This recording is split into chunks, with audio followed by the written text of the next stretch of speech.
On October 1st, 2017, I'm sure as everybody knows, there was the tragic shooting in Las Vegas, and I wanted to have a quick response here to it, so I invited Pastor Paul to come and join me. We can talk about it for a little bit.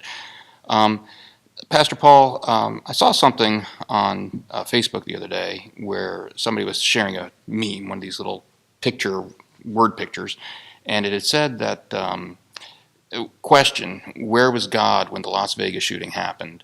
And it said answer, nowhere, because there is no God. And memes like that are getting a lot of shares around social media, not exclusively, obviously. I think we see reactions both ways, but there are a good number of people out there right now that are probably wondering, when you see a particularly tragic event like this, where's God?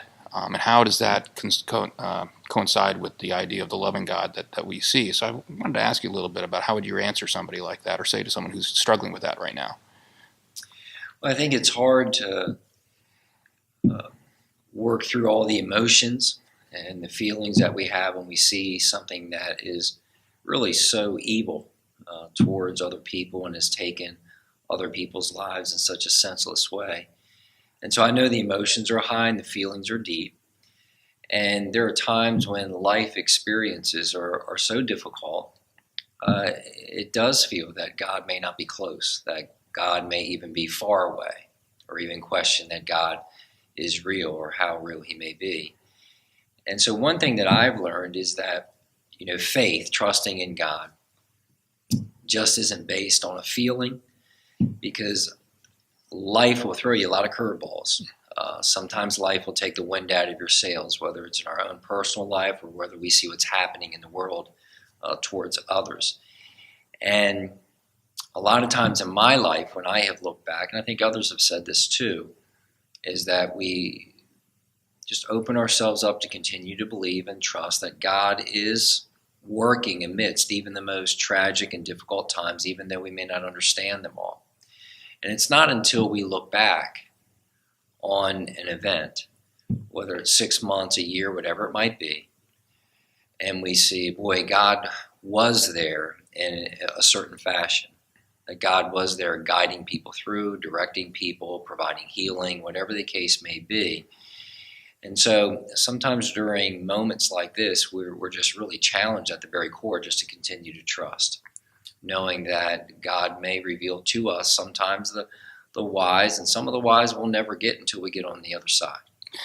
Yeah, but we continue to trust, we continue to believe, and sometimes it's not until after that experience we look back and we see that God was there the whole time. Yeah, I think a lot of people rush to judgment, things like this. I like what you're saying about, sometimes you have to take a step and just take some time and look back on it after the fact. Because I find a lot of people, when I don't know, something about human nature now, we want like instant gratification. We want to rush to judgment instantly. But sometimes when we do that, usually when we do that, there's no reflection, there's no real thought behind it. And I always wonder, when people rush to conclusions like this and they run away from God as a result of tragic events like this, I would say, well, wait a minute. If you're running away from something, that means you're running towards something else. And what are you running towards? And is it really giving you the answers that you're looking for? And whereas I think when you do have a tragic event like this, if there is no God, if that's really the conclusion you're coming to, how does that give you the answers? I mean, if anything, it becomes more of a meaningless event. And there's no comfort there, for sure. There's no eternity. I mean, if when an event like this happens, if there's no God, then that's it.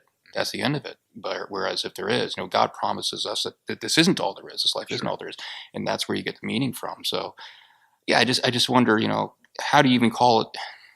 How do you even say that something is right or wrong if you don't have God there in the picture to help you determine what those categories even mean? So, I think a lot of people just jump to conclusions almost emotionally. Well, one thing I believe, I love it in my life, when God created us, he isn't this big sort of puppeteer where he controls every action that we have. I think one of the greatest things that we experience is, God gives us the opportunity to be part of the creative process, to be part of the world. And part of that is making choices and making decisions. And because we live in a sinful world, we know that there are going to be times where there's going to be pain and harm, and people don't choose in a way that's going to be loving and caring towards others. And so I know we'll find out a lot more about the person who did these terrible things and all the circumstances around it. But at the same time, I've seen God in this whole circumstance by the choices and decisions that so many people made. So many people, had such a heart to try to help others and to try to save others. And so when the bullets were still coming down, there were people who were risking their own lives to save others. And how in a lot of people, as we say, when they're running away from the situation, how you saw the first responders running towards the danger. And so I really believe you see many people with just at the very depths of great love and care and compassion in their hearts, and to be able to come into a situation that, again, was evil, but to try to bring grace and mercy and strength to others. And so I think we've seen that in a lot of ways. And I believe that's a sign of not God being apart from this experience, but God chooses to intervene and to come and to provide those types of things, even the most difficult circumstances of life. And so as hurtful and painful as families go through this bereavement, and it's just devastating, I do think that we can see God's sustaining hand and presence through this whole experience. And you see that through how people will make many more good choices than one very terrible, bad choice. And you see people hopefully being brought together and starting to heal as many people take each day, just one day at a time. So maybe if we want to be looking for God in an experience like this, maybe some people are looking in the wrong places. And like you say, there's the opportunities to see where God's hand is at work in this type of situation. Yeah. And I look at it, it's hard as a Christian. There are things that we don't understand on this side of heaven. And I always say I'll be the first person there, asking for answers on things we just don't understand.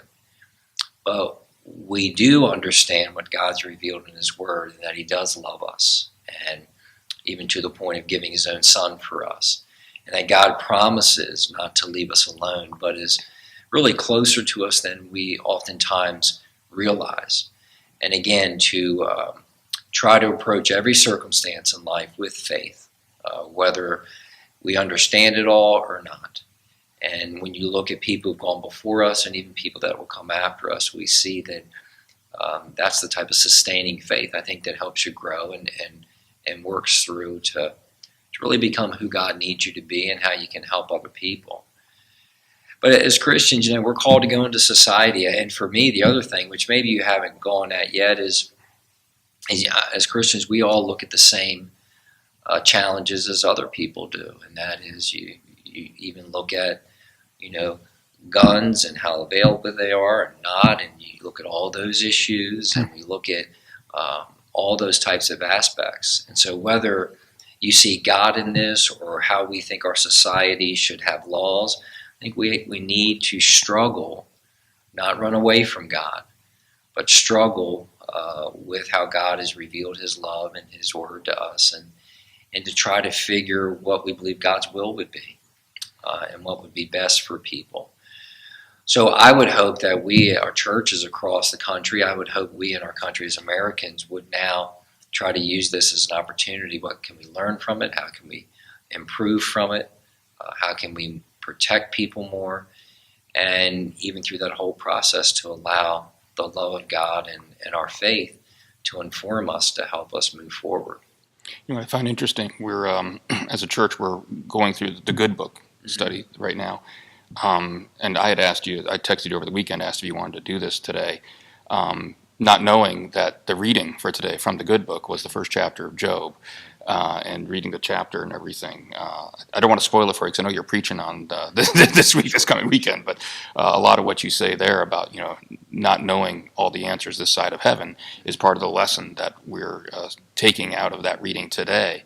And I just found the timing to be, maybe God's timing in that regard, that being there. So anyway, thank you. I just felt that some people might wanted some reassurance out there, to have an alternative voice to what's circulating on the web. So thank you very much for coming. And thank you. All right. Thank you very much. God bless everyone.